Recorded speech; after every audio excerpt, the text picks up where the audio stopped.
Bismillahirrahmanirrahim. Inna syamsa wal qamara ayatani min ayatillah la yankhasifani limauti ahadin wala lihayatihi.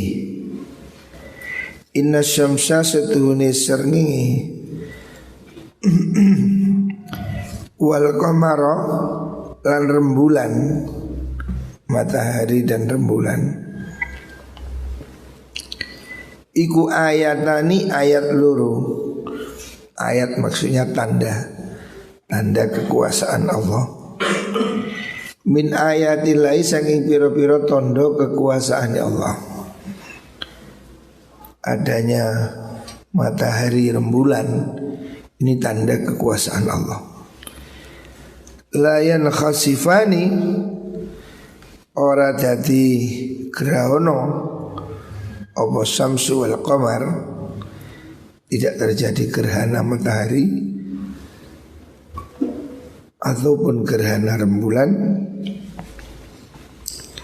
limauti ahadin krono matine wong suwiji. Jadi tidak ada hubungan gerhana dengan kematian seseorang. Wala li hayatihi lan ora krono uripe mengkono ahadin. Walakin yukhawifu tapi meten-meteni sapa Allah bihima kelan syams al qamar ibadahu ing bira-bira kawulane Allah. Jadi matahari dan rembulan ini tanda kekuasaan Allah. Hidup matinya manusia ini tidak ada kaitan sama gerhana. Kepercayaan zaman jahiliyah, gerhana ini dikaitkan dengan tahayul. Oh, akan ada ini karena si ini ya. Islam ini tidak membolehkan hal-hal yang seperti itu. Bahwa ada gerhana bulan atau matahari. Tahu gerhana kamu? Tertutup nih loh. Matahari kan terang, kalau gerhana tertutup, gelap. Bulan juga begitu, gerhana. Loh, siapa bisa nutup matahari? Siapa bisa nutup bulan? Allah ya.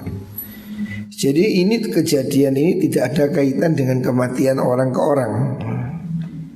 Tapi itu Allah menunjukkan kemahakuatannya.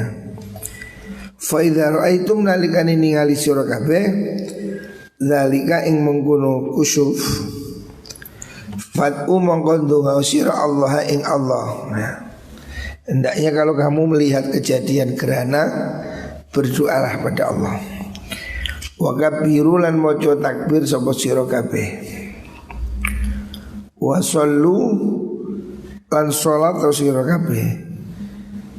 Yang harus kamu lakukan kalau ada gerhana matahari rembulan, kamu harus bisa memperbanyak doa takbir, termasuk memperbanyak sholat, namanya sholat gerhana. Wa tasaddaqu lan sedekah sira kabeh hatta yang kasifa singgo dadi kebuka apa ma perkara mingkum kang tetep bikum kang tetep kan sira kabeh. Ini sunnahnya sholat gerhana itu. Gerhana ini fenomena sejak zaman dahulu ya. Pada zaman Rasulullah SAW sudah ada gerhana.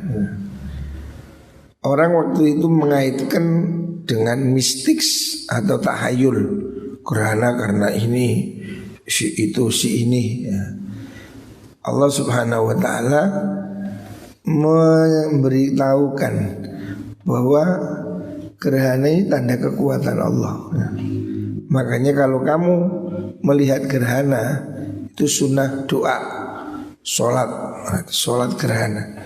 Dulu saya masih kecil ada kasus gerhana matahari total tahun 80-an. Kamu belum lahir.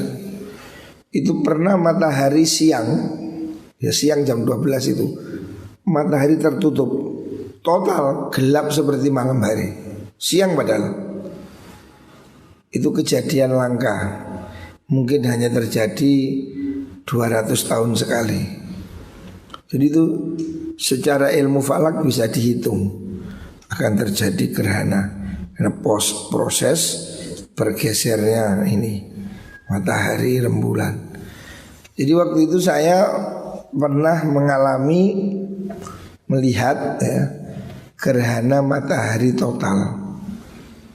Jadi siang hari itu gelap, siang-siang ini gelap, matahari tertutup, tertutup.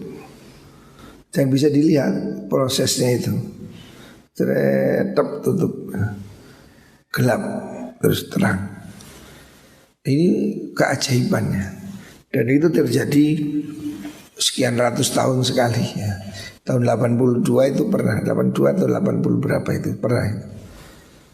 Dan itu mungkin kamu tidak akan menangi lagi, karena itu akan terjadi sekian ratus tahun yang akan datang. Ini fenomena alam yang menunjukkan tanda kekuatan Allah. Allah Maha Kuat, bisa ditutup. Bayangkan seandainya matahari tidak terbit selama-lamanya, itu namanya hari kiamat. Makanya kita harus banyak berdoa. Intinya Allah ini Maha Kuasa, Maha Perkasa ya. Terjadi fenomena gerhana, gempa, termasuk hari ini ada virus. Ini ya takdir Allah ya. Jangan menjadi takut, jangan menjadi panik, tetaplah waspada ya. Makanya ngaji apa ini kita besok ya, usahakan ini mulai tertib ya. Perlu ya, pakai masker ya. Kamu udah punya masker loh? Pakai masker. Yang nggak punya nanti minta ke kantor ya. Harus kamu jaga dirimu dan jaga orang lain ya. Itu hadis riwayat Imam Bukhari wa Muslim. Inna sidqa yahdi ilal birri wa innal birra yahdi ilal jannah. Rasulullah sallallahu alaihi bersabda, innal sidqa, setuhuni kejujuran ya. Kejujuran. Saya katakan bahwa sukses itu unsur pentingnya ya kejujuran itu. Kalau kamu hidup jujur, kamu punya peluang jadi orang sukses. Tapi kalau kamu gagal menjadikan dirimu jujur, ini sulit sekali ya. Bukan pengetahuanmu ya yang akan membuat kamu sukses, itu pengetahuanmu. Banyak orang pintar yang gagal banyak ya. Tapi kelakuanmu itu lebih penting ya, dengan pengetahuanmu itu. Orang akan bekerja dengan orang yang kelakuannya baik, jujur, walaupun mungkin tidak terlalu pintar. Pada akhirnya akan seperti itu. Orang jujur ini akan lebih dilihat daripada pintar. Karena sepintar apapun, kalau tidak ada kejujuran, orang tidak ada kepercayaan. Dan kalau sudah tidak ada peluang. Makanya hal yang penting yang harus kamu punya itu jujur. Dari jujur ini kemudian timbullah kepercayaan dan ada hubungan-hubungan baiknya. Makanya Rasulullah SAW mengingatkan tentang pentingnya jujur ini. Inna sidqa, setuni kejujuran, iku yahdi narik nuduhaken apa sidqu ilal birri maring kebagusan. Kejujuran ini membawamu pada kebaikan. Kalau kamu jujur akan membuat kamu bekerja dengan baik ya. Orang jujur, keyakinannya, ucapannya itu akan membuat dia berbuat yang baik ya. Orang berbuat baik ya, tidak berbuat jahat karena dia jujur. Sebab dia takut, wah nanti kalau saya begini, saya takut pada Allah, takut manusia. Dia merasa dirinya diawasi. Lah, jujur ini kata kunci. Orang kalau sudah jujur, pekerjaannya jadi baik ya. Ya, pintu kebaikan itu dimulai dari kejujuran.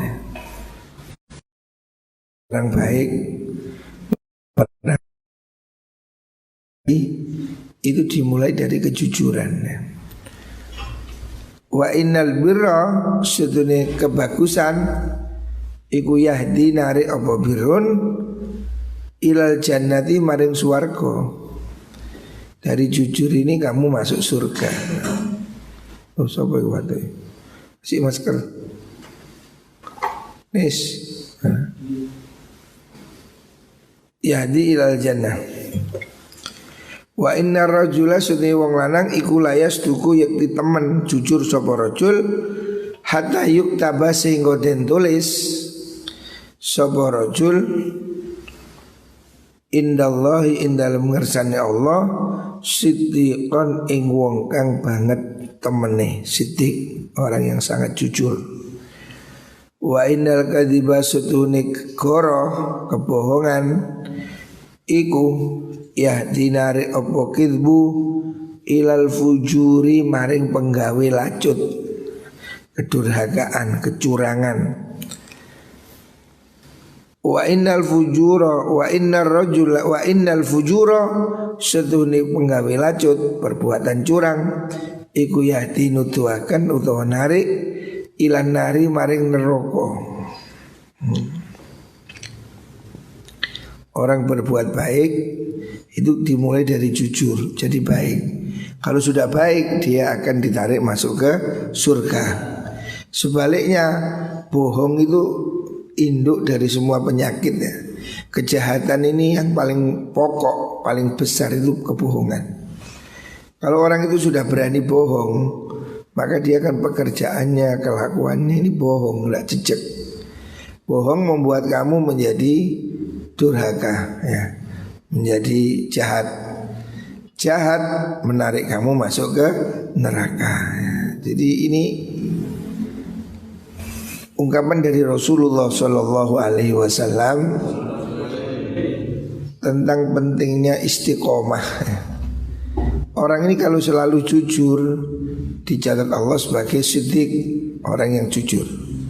Sehingga dia itu dimanapun di dunia di akhirat hidupnya akan dicatat sebagai jujur. Manusia juga mengenal kamu jujur, sehingga kamu dimanapun dihormati orang. Sebaliknya orang kalau suka bohong ini pasti menjadi jahat. Jahat menarik dia ke neraka. Dan orang itu kalau selalu bohong akan selalu dikenal jadi pembohong. Kamu bohong itu cuma satu kali, sini kamu bohong, iya boleh jadi. Tapi kamu tidak akan bisa bohong dua kali. Karena orang yang kamu bohongi ini pasti akan dengar atau pasti akan tahu, oh tiba-tiba bohong. Jadi bohong ini pasti akan cepat atau lambat akan ketahuan. Ini jangan kamu berusaha bohong. Ada orang bohong, dia merasa enjoy. Saya sedih juga ada orang sudah tua bohong, ngaku ini ngaku itu. Alhamdulillah. Pertama dia mungkin dipercaya orang, tapi lama-lama orang tidak percaya. Loh kok begini, faktanya begini. Walaupun dia sudah berusaha menutupi kebohongannya dengan sandiwara. Dulu ini ada kasus, saya contoh aja. Ada kasus zaman tahun 90-an. Di Malang ini ada kiai, ya disebut kiai lah, lebih tepatnya itu dukun ya kira. Di Malang, di kota Malang. Itu bohong. Bohong kenapa? Dia itu ngaku umurnya 135 tahun. Dan dia itu bisa menceritakan kejadian masa lalu. Contohnya, saya ini kakek moyang saya, buyut saya di desa Bululawang ini yang babat alas, yang membuka ya gitu zaman dulu. Buyut saya ini namanya Mbah Singo Yudo, nama Jawa. Singo Yudo itu gelar. Singo itu singa, Yudo itu perang, macan perang. Nah, Singo Yudo. Namanya Abdurrahman, kakek buyut saya. Atau meninggal mungkin 1 abad yang lalu. Lah, si dukun ini, si kiai yang di Malang ini penampilannya meyakinkan. Bajunya putih, surbanan, cobaan. Wah, penampilannya keren. Nah, kalau ndungo ya, wah seakan-akan khusyuk sekali. Orang pertama percaya, saya pertamanya percaya. Dia cerita bahwa dia itu temennya buyut saya. Dan dia bisa ceritakan, mbahmu itu biyen, buyutmu Mbah Singo Yudo itu koncoku. Dia itu dari Pasuruan masuk ke Bululawang begini. Dia bisa cerita yang meyakinkan, sehingga semua orang percaya. Saya, keluarga saya di sini, keluarga kiai-kiai di Malang Selatan ini percaya. Dia umurnya 135 tahun. Penampilannya kayak oke. Tapi hati kecil saya tidak bisa dibohongi. Saya melihat wajahnya ini kayaknya masih 80 lah. Kalau orang umur 100 tahun udah bungkuk, udah tua. Ini 135 kok masih tahes ini, masih ngomong tegas gini, saya udah curiga. Tapi saya ini belum punya bukti. Dan dia ini seperti tahu. Jadi makam kakek saya, Mbah Singo Yudo itu kan di sini loh, di Sanggerahan. Dia tahu kuburannya mbahmu itu sebelah kini, sandingi kuburan ono wit mengkudu, tahu dia. Saya kira ya dia memang betul tahu. Malah saya nggak tahu. Begitu datang dari rumah dia, saya mampir ke makam buyut saya. Memang ada pohon mengkudu. Saya kan nggak perhatian. Oh iya, tapi mengkudunya masih kecil. Loh, kok isketok deh ya. Saya mulai curiga. Jangan-jangan orang ini punya jin yang bisa melihat di sana. Nah, saya merasa ini ada yang nggak beres. Hingga suatu saat saya ketemu seorang kiai di Pondok Gading Malang. Ada hall, saya duduk di situ. Ada kiai, saya tanya dari mana kiai? Oh saya dari sini dekatnya UIN itu, Tawang Gede. Saya tanya, Pak Yai, penjenengan kenal nggak ada Mbah Fulan itu? Oh iya kenal. Itu katanya usianya 135 tahun. Oh mboten. Loh masuk Yai? Enggak ini konco kula kok. Lah ini kecurigaan saya terjawab. Masuk Yai? Enggak. Pinten Yai usianya? Di padha kula lah 80. Loh. Nah tapi dia kok bisa tahu sejarah nenek moyang saya, tahu kuburannya, tahu ini. Diceritakan, oh tiang niku biyen niku maklar gaden. Nah, terus tirakat di kuburan mendapatkan itu jin atau apa, sehingga dia itu bisa mungkin berkomunikasi dengan alam gaib ya, jin-jin itu. Dan itu yang beritahu dia bahwa dulu begini, dulu begitu. Kakekmu siapa, mbahmu siapa, dia dapat informasi dari jin atau setan. Dari situ kemudian ya saya meyakini, oh berarti dia bohong. Sejak saat itu saya nggak pernah ke sana, dan semua orang saya kasih tahu, sudah jangan ke sana. Kenapa? Bohong itu. Lu kok bohong? Iya saya ketemu orang temennya yang kecil begini. Akhirnya orang tahu juga ya. Walaupun rapi, sandiwaranya ini rapi, orangnya penampilannya ya jos itu, sorbanan jubahan, tapi tidak bisa ditutupi ya. Kebohongan itu pasti akan tampak ya. Makanya jangan bohong ya. Bohongnya akan membuatmu celaka. Rawal Bukhari wa Muslim. Nah, hadis riwayat Imam Bukhari dan Muslim. Jangan suka bohong, guys. Selanjutnya Rasulullah SAW mengatakan innamat ta'atu fil ma'rufi, rawahul Bukhari wa Muslim. Ini hadis riwayat Sayyidina Ali. Diriwayatkan bahwa Rasulullah SAW ini memerintahkan satu kelompok pasukan. Nah, terus ada pemimpin. Rasul menunjuk satu komandan untuk memimpin pasukan itu, gitu lah. Nah pasukan ini dipimpin komandan ini. Komandannya rada selenger atau apa sini, untuk ngawur, orang disuruh begini, melakukan hal-hal yang di luar kebaikan.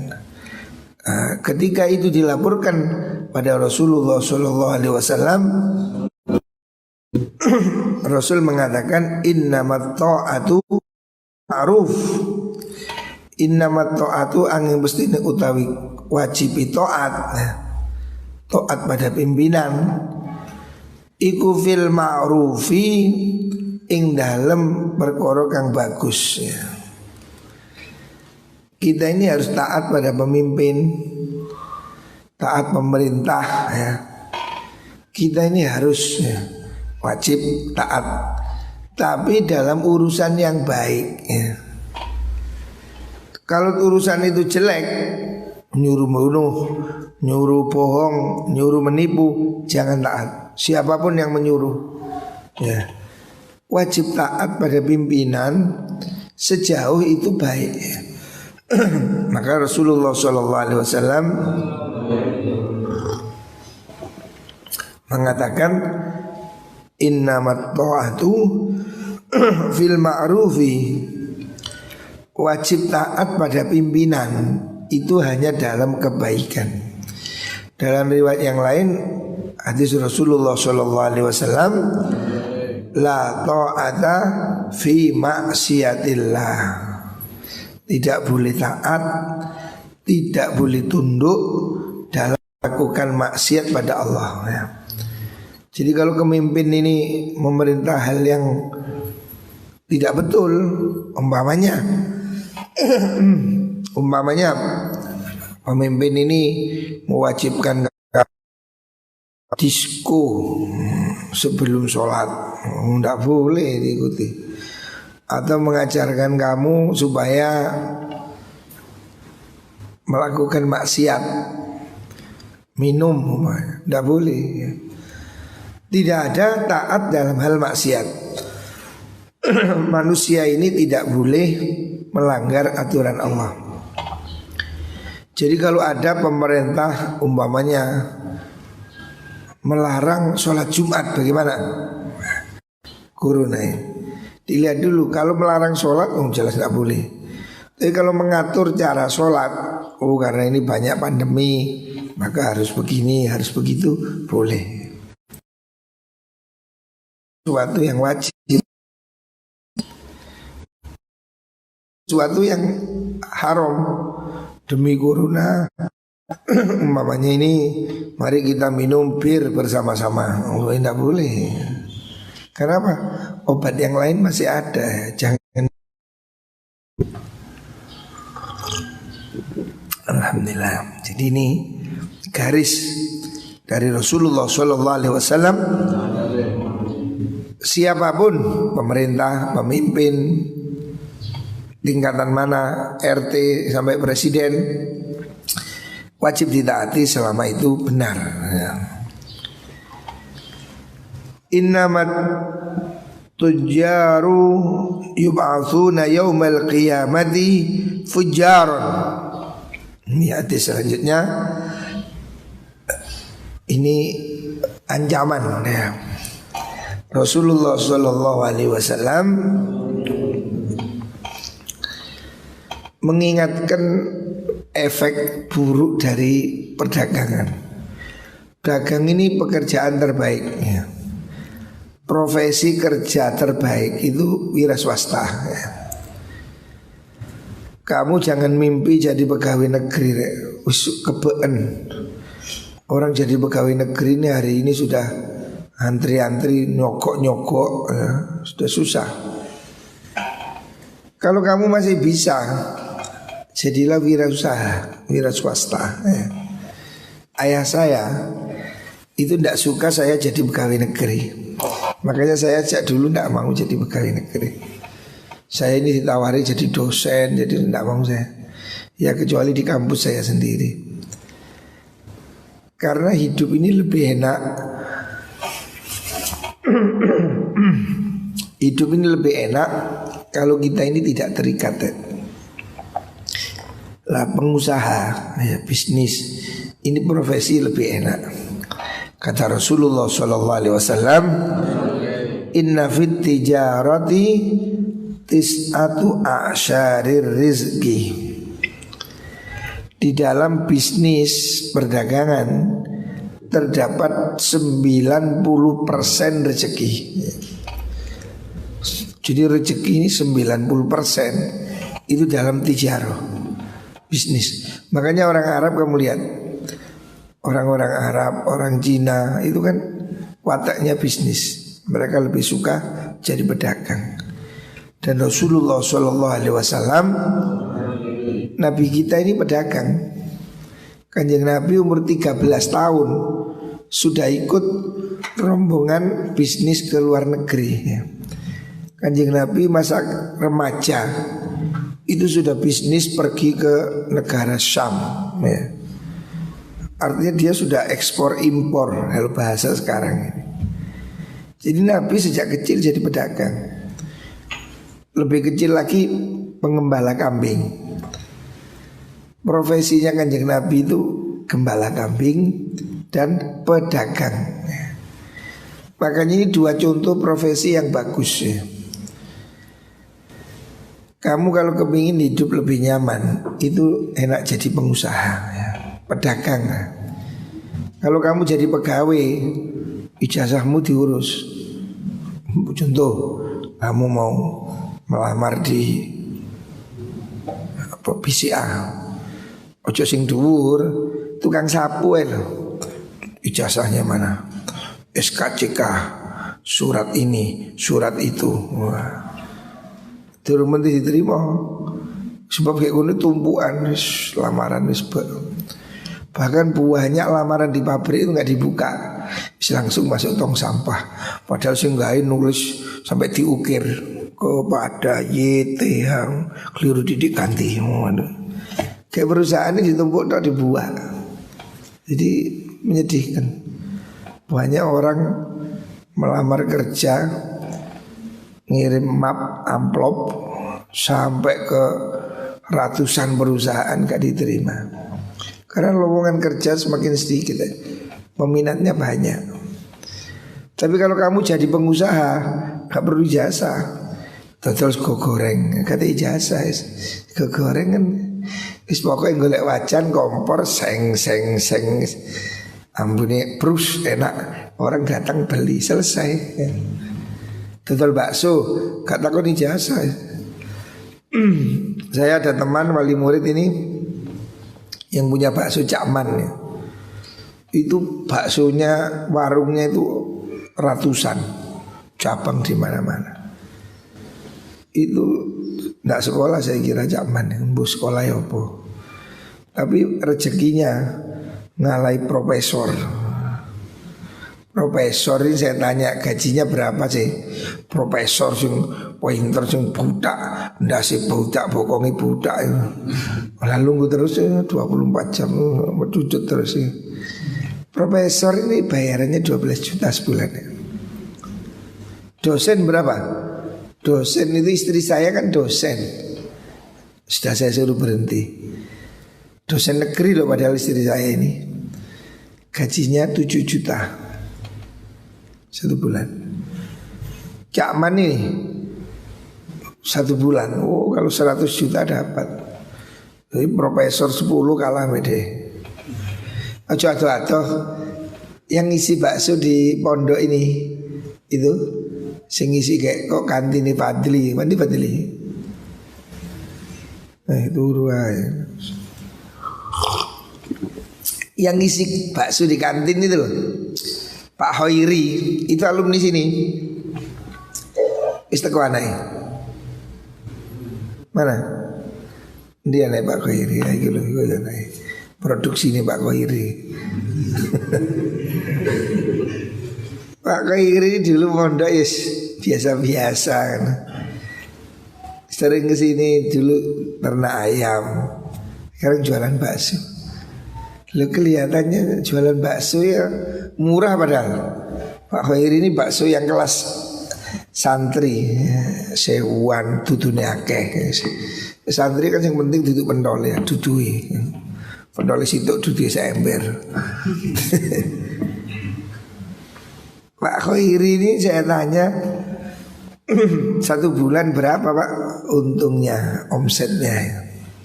Satu bulan sekian. Saya hitung kasaran, dia kan satu bulan 20 juta dapat.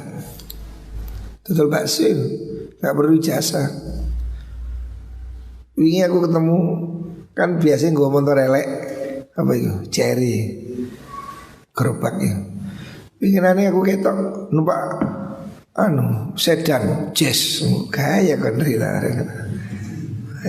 Bagul bakso numpak Honda Jazz. Nah, dosen-dosen di sini numpak sepeda motor. Saya punya teman dokter sepeda motor ya. Iki bagul bakso numpak Honda Jazz. Rodok bingung maju mundur ke mata iso adalah. Kupo cukup ya apa? Metik bingung kan. Bagul bakso bisa nyekel pentol, nyekel metik. Loh ini loh. Jadi pengusaha ini lebih prospek gitu. Tapi masalahnya apa? Pengusaha ini karena persaingannya juga tajam. Persaingan tajam sehingga ya juga terjadi saling menipu, saling ini, termasuk dukun-dukunan, santet-santetan, seterusnya.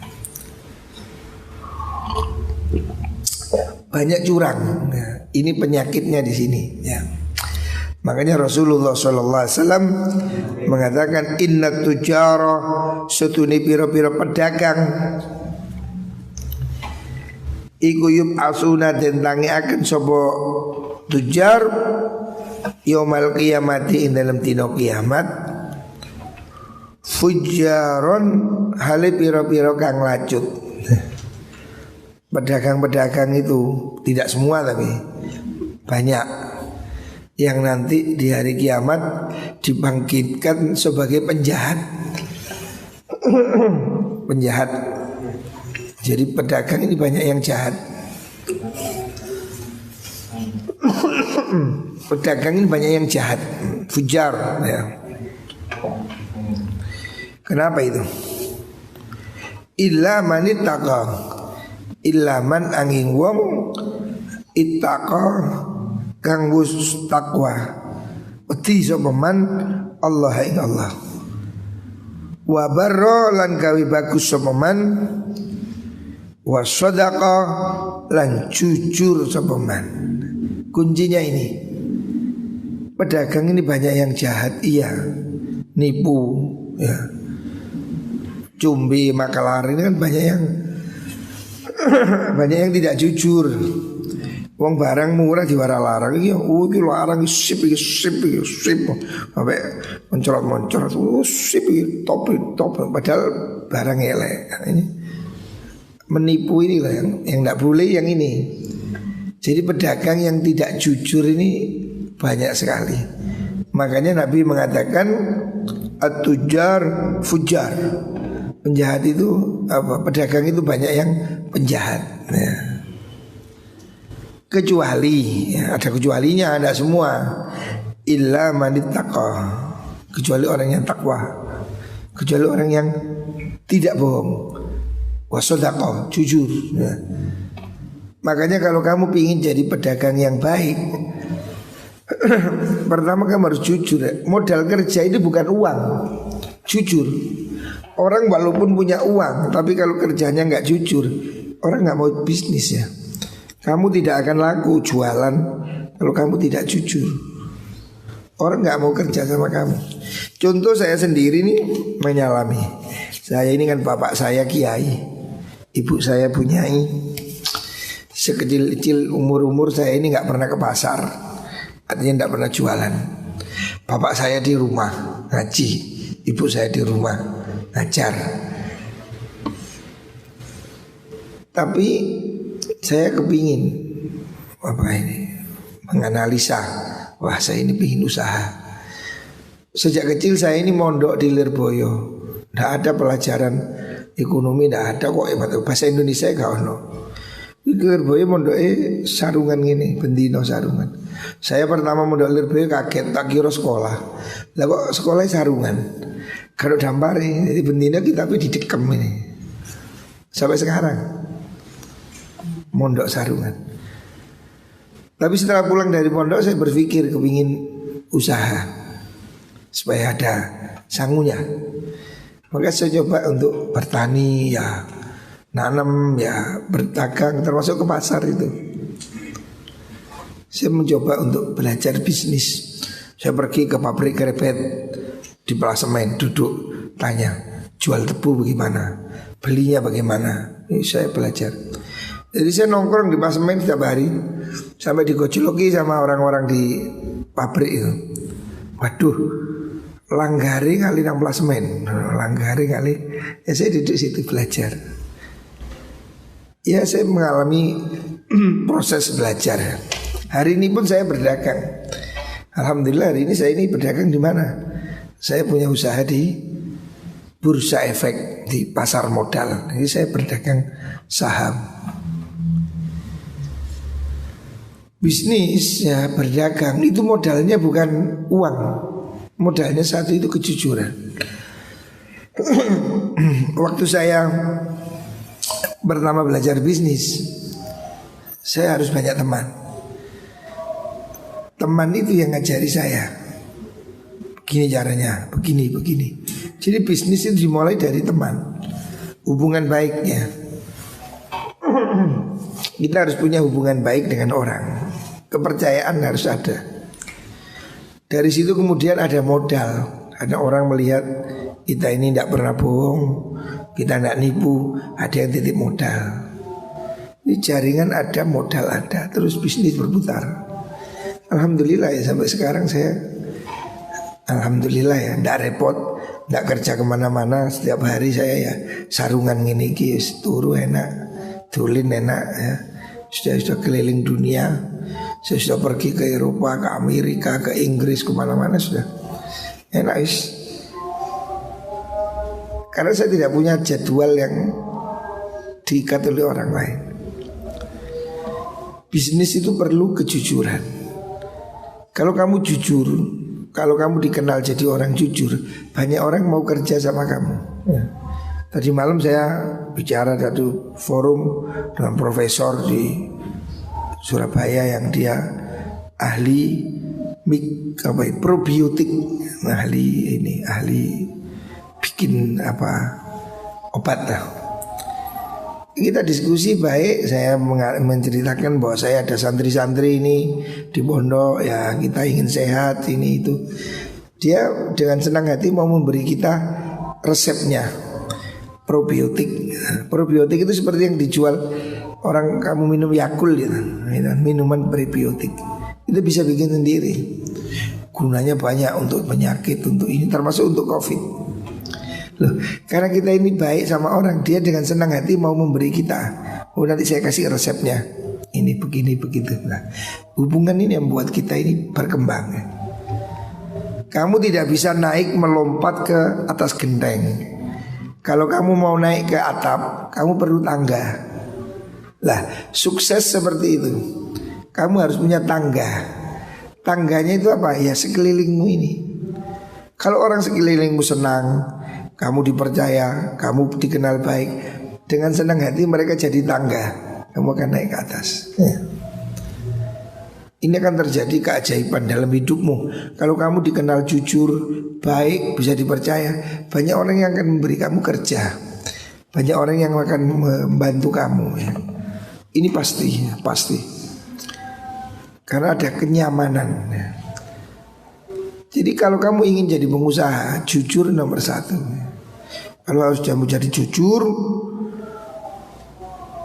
Rasulullah SAW mengatakan pedagang yang jujur fil jannah, at-tajirul amin fil jannah. Pedagang jujur masuk surga. Sulit memang kayak jujur ini sulit. Artinya tidak gampang. Harus dilatih jujur itu. Jujur dalam timbangan, jujur dalam bentuk barang dan seterusnya ya. Makanya kamu harus berusaha. Modal pertama untuk jadi sukses jujur. Kalau kamu tidak jujur, kamu bisa menipu tapi cuma satu kali. Setelah itu orang akan tahu semua. Kalau saya pernah ditipu orang, pasti saya ingat itu siapa. Oh itu nipu saya. Ada orang kamu kerja sama-sama. Wah dia penipu. Semua orang akan bilang kamu penipu. Hilanglah kesempatanmu ya. Pokoknya saya ini ditipu si A. Suatu saat saya akan mesti ketemu orang sampai kenal A. Oh ya kenal apa? Wah bahaya itu bohong. Ketemu siapa lagi? Kamu kenal oh ya, oh itu nipu saya. Dan seterusnya. Habislah kamu ya. Makanya jangan jadi orang tidak jujur ya. Jadi orang jujur. Jujur pasti mujur ya. Moga-moga semua ini diberi jadi orang jujur, orang yang ilmunya manfaat dunia akhirat. Amin Allahumma amin.